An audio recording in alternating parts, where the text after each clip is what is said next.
Guys, আম্মু আজকে এই রেসিপিটা বানিয়েছে।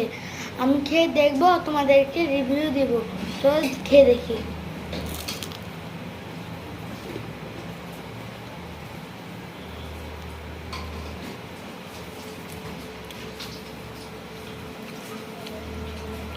এটা অনেক মজা হয়েছে। এর ভিতরে কচুমুখী রয়েছে। কচুরমুখী না, এটার নাম হলো কাঞ্জেল। এটা কলার গাছে যেটা মাঝে থাকে এটাকে বলে কি বলে?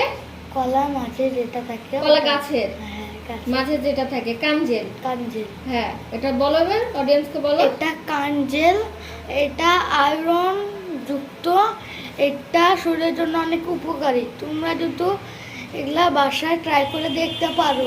তোমরা যদি এমন এমন ভিডিও দেখতে চাও, আমাদের পেজে এসে দেখতে পারো। ভালো থাকো, সুস্থ থাকো, টাটা।